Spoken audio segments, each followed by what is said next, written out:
behind. And if we want to look at the last 365 days, we're anywhere between 45 and 60% of average. And the outlook here is for Southern California to be drier than average between now and Christmas Eve. And Northern California may actually get in on some activity. Clearly, we're sort of near the question mark area here. Coming up in my forecast, I'm going to talk about a few rain opportunities. Will they fix the situation or not? We'll talk about it. Richard, back to you. All right, Dave, thank you. In a developing story, attorneys representing community activist Tiana Arata are requesting the San Luis Obispo County District Attorney's Office be disqualified from further prosecuting that case. In court today, Arata's attorneys argued local law enforcement was racist and biased in their arrests and investigation of participants of the July 21st Black Lives Matter protest. They also argued District Attorney Dan Dow has made several statements on social media and at public events that show implicit bias against the Black Lives Matter movement. His views, his motivation taints the entire office. And we don't even need to guess on the likelihood of the risk that he'd be unfair to Tiana because he already has. The things Mr. Dow does to every DA that comes in is goes through and reviews how important it is to him that every decision be made legally, ethically, and morally. He emphasizes what I put in my moving papers. We remain sworn and committed to not let bias, sympathy, prejudice, or public opinion influence our assessment of the evidence. The judge will make a decision on the motion to disqualify the DA's office tomorrow morning at 10 a.m. As nonprofits look to rebound from the restrictions imposed during the pandemic, many have had to change the way they operate. KSBY News reporter Gina Avalos met with one organization in Santa Maria doing things differently to stay open. Anything from hostessing to dishwashing to even prep cooking, VTC Enterprises serves as an employment and training opportunity for people with disabilities, many of those working here at A Street Cafe. A slower day than usual for these employees. It's been okay, just slow. I wish we could come back when we used to, like being more busier and more packed, and for us to be doing more stuff. Natasha Molina has been working for VTC Enterprises for 3 years. Although things look very different due to the pandemic, she says, they do a lot of stuff for me. You know, I'm happy to be here.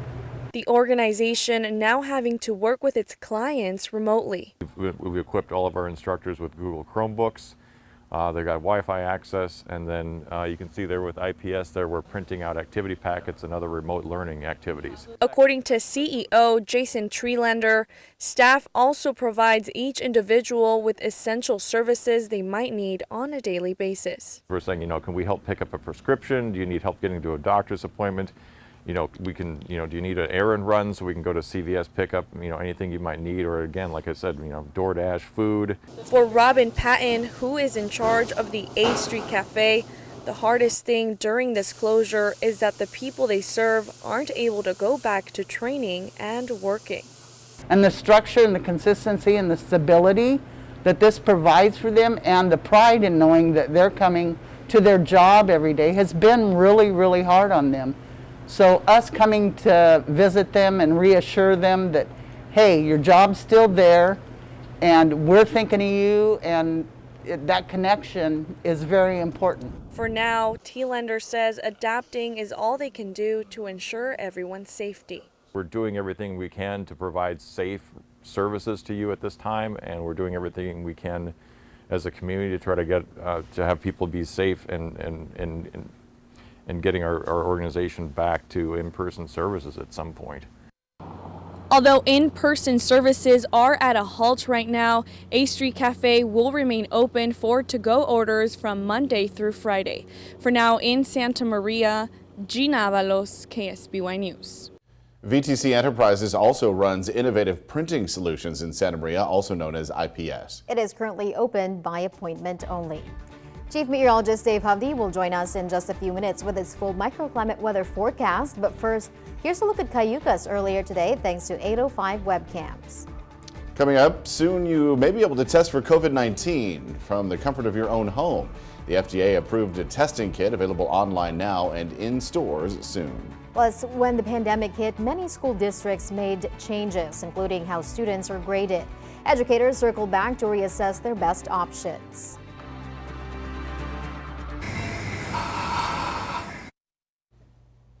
It is the first night of Hanukkah, and KSBY would like to wish our viewers celebrating a happy holiday. Right now, a giant menorah is sitting in downtown SLO, and we have a live look there right now at Mission Plaza. The first candle was lit moments ago in honor of the late San Luis Obispo County Board Supervisor Adam Hill, who would light the first candle in previous years. He passed away in August.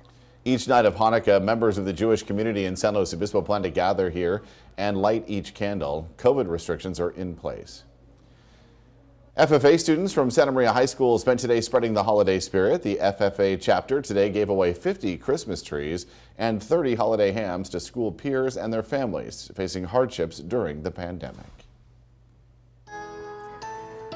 Lot to dig into tonight. We talked about the drought redeveloping for the state and locally here, us moving into the higher category. We're going to look at rain opportunities coming up. But Morro Bay 805 webcams today.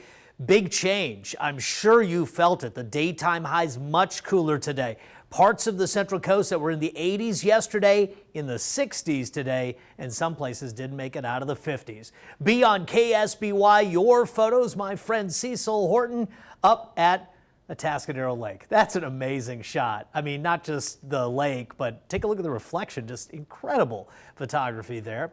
Susie Christian out at Morro Bay. I always wonder when you see this picture, so Susie's there, and so is Karen. Do they ever see each other when they're taking pictures, or their whole lineup of Be on KSBY photographers is kind of standing right next to each other? I'm always curious. One of you guys next time just turn and take a picture of the other person. I'm just curious what it looks like. 69 Paso Robles, 57 Pismo, 66 in San Luis. Again, yesterday was 80 degrees in San Luis Obispo. AG 61, 69 Cuyama. We had 62 in Goleta and 65 Santa Barbara. So huge differences here.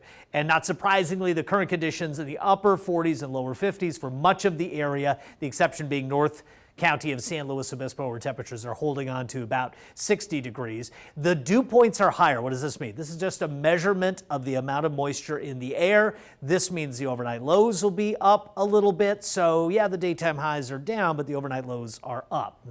Less wide of a range. And right now the winds are generally fairly calm, but we do need to keep an eye on Santa Barbara County's high country passes and canyons. Now, no advisory tonight, but I do think the next couple of overnights we could see sundowner winds. For the Central Coast, some marine influences back there. You can see by 3 a.m. though, a little bit of offshore flow developing. Now, as we get into Friday night into early Saturday, you can see there is more wind activity across the South Coast. Now, there are hints in the modeling here that we could see a drop of rain here and there over the next several days because we have some weak impulses moving through the area.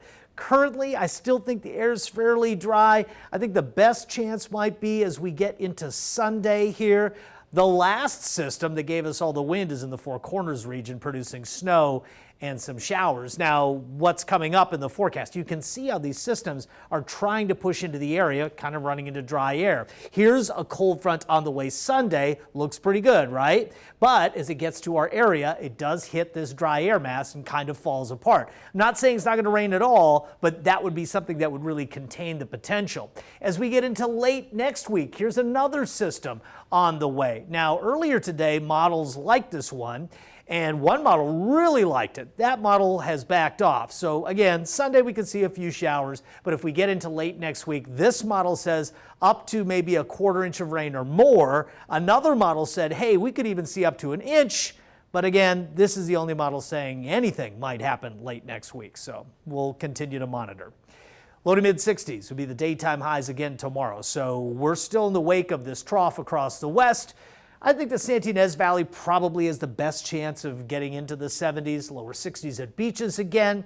It'll look and feel pretty decent, and again, higher winds later on tomorrow and possible advisories across Santa Barbara County. So in some of the graphics, you'll see the chance of showers showing up. I'm not really bullish on it. If it happens, it might just be enough to notice. And again, all eyes on late next week and what could happen there. Richard, back to you. All right, Dave, thank you. Coming up next in sports, Cal Poly women's basketball played their first home game of the season.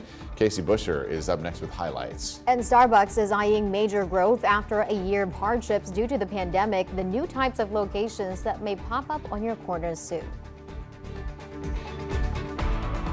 Premiere January 7th on NBC.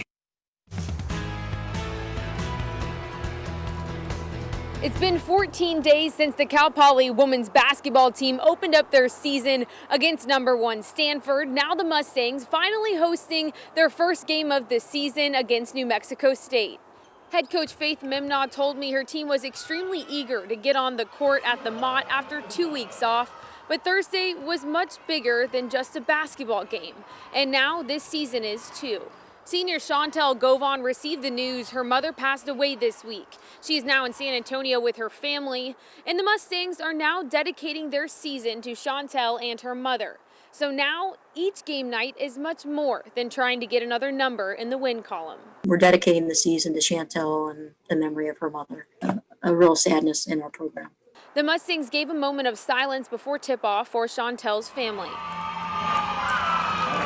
Cal Poly began the game with a lot of energy. Sierra Campesano had 21 points in the first half alone. The senior is off to a hot start this season, but it was a back and forth battle all night. Aliyah Prince with the nice layup here. She had 13 points at the half for New Mexico State. Now the Australian native Abby Ellis with a nice floater in the paint. She has been a great playmaker for this Cal Poly team. Cal Poly goes on to beat New Mexico State 70-60 at the Mott. Cal Poly's next game is against undefeated California Baptist on the 19th at 2 p.m.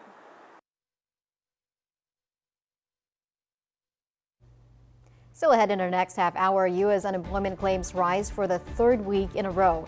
Talks of a relief bill stall on Capitol Hill while the president makes a last-ditch effort to overturn election results.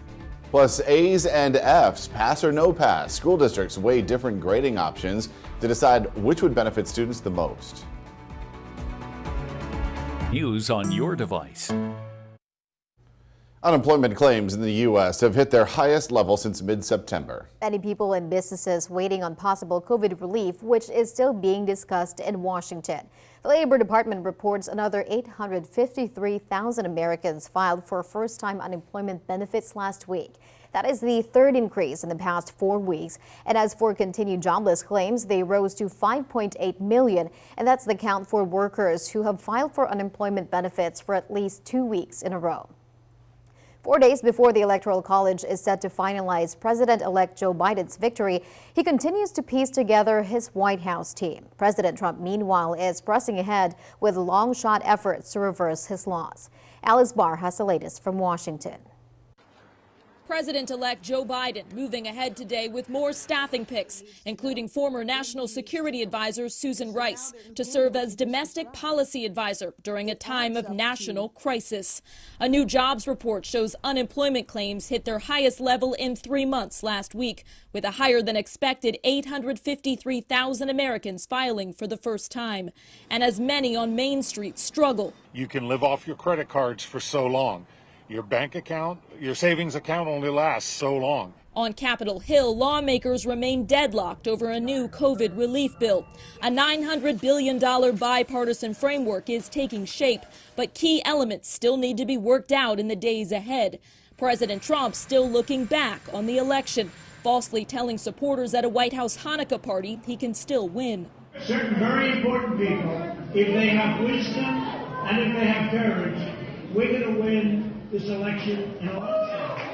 The president is joining a Texas-launched Supreme Court challenge that aims to invalidate Biden's victory in 4 battleground states. Republican attorneys general from 17 states now backing the suit. These allegations have been fully litigated in state and federal courts throughout the country and have been rejected. Republican Senator Mitt Romney calling the effort madness, while Texas GOP Senator John Cornyn said it was pretty much unprecedented for one state to try to undo the election results of another. In Washington, Alice Barr, NBC News. COVID-19 test kits may soon be available over the counter. The FDA has granted emergency authorization use for the LabCorp Pixel home test. It allows anyone over 18 to buy the kit on the LabCorp website. It may soon be available in stores as well. Users collect swab samples at home, then mail them to a LabCorp facility for testing. It costs about $120, however. Some insurance may cover the cost. Well, check your medicine cabinet. The drug company AvKare is recalling 2 medications. It says sildenafil and trazodone tablets were mistakenly packaged together. One is used to treat erectile dysfunction and the other treats severe depression. If taken, the medications can cause serious health concerns, but so far, AvKare says it has not received reports of adverse events related to the recall. Facebook CEO Mark Zuckerberg says he will fight lawsuits filed this week by 48 states and the U.S. government. They accuse Facebook of abusing its dominance in the digital marketplace and bias. The suits could result in Facebook being broken up into separate entities. But Zuckerberg urged workers to stay focused, saying these lawsuits will not likely have an impact on employment. An early report card on student grades during the pandemic shows cause for concern. The number of D's and F's students are getting is up at schools across the state. Reporter Adam Rakusin spoke with parents, teachers, and an expert who believes schools need to take the stress out of grading. School grades, a sensitive topic between parents and their kids for as long as most people can probably remember.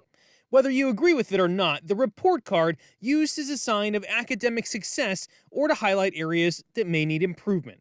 Back in March, when the stay-at-home orders were announced, some school districts shifted from the traditional A to F system to credit, no credit grading.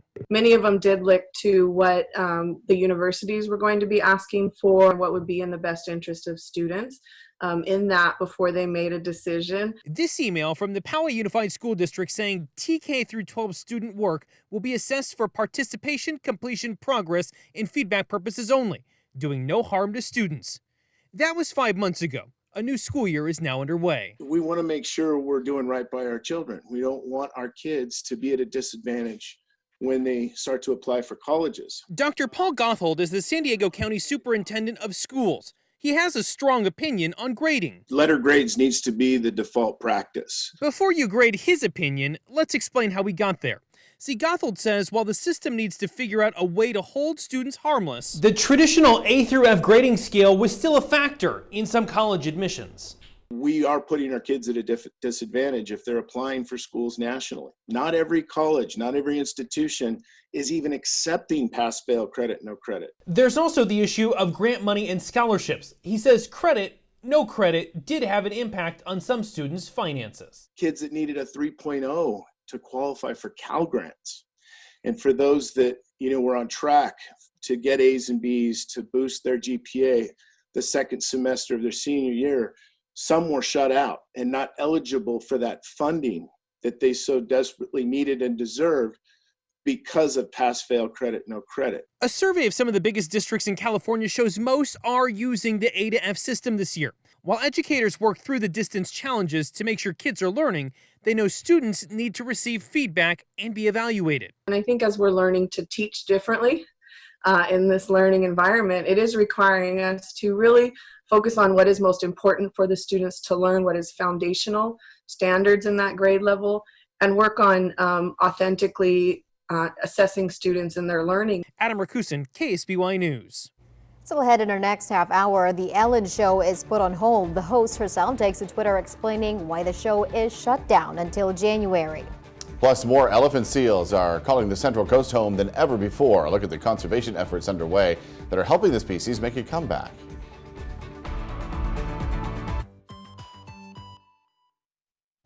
Another Hollywood celebrity today revealing they contracted COVID-19. Comedian and talk show host Ellen Degeneres announced her diagnosis on social media today. She says she is not feeling any symptoms, but will continue to follow CDC guidelines. Ellen also says that everyone she has been in contact with has been notified. Her talk show has been filming since September. In the thick of the holiday travel season, Delta is easing policies for flyers. The airline today announced it is extending its no-change fees for all tickets through March 30th. That fee is permanently eliminated for the travel out of North America, and to ensure safety, middle seats will remain unavailable through the end of March. Starbucks is brewing up big plans for the coming years. The coffee shop chain says it plans to open about 22,000 stores in the next 10 years. They will not all be the same. Starbucks plans to open new types of shops like smaller locations, drive-thrus, and ones with curbside pickup options. The pandemic dealt a financial blow to Starbucks, with sales dropping as more people worked from home. Chief Meteorologist Dave Hovde will join us in just a few minutes with his full microclimate weather forecast. But first, here's a look at Grover Beach earlier today, thanks to surfline.com.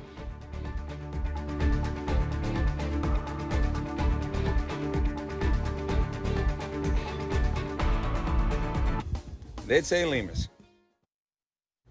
Time magazine is naming the 4 finalists for its Person of the Year for 2020. The short list was announced this morning, and the finalists are President-elect Joe Biden, President Donald Trump, the Movement for Racial Justice, and Dr. Fauci and the frontline health workers. Time magazine's editor-in-chief says this year's pick was not easy to choose. You know, it's always hard.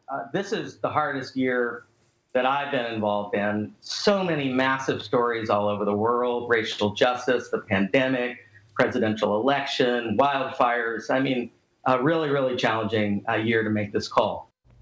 Climate change activist Greta Thunberg was named the 2019 Person of the Year. The 2020 winner is set to be announced later tonight. The 2020 Athlete of the Year is named, and it is Los Angeles Laker Lebron James. Time is recognizing him for achievements both on and off the court.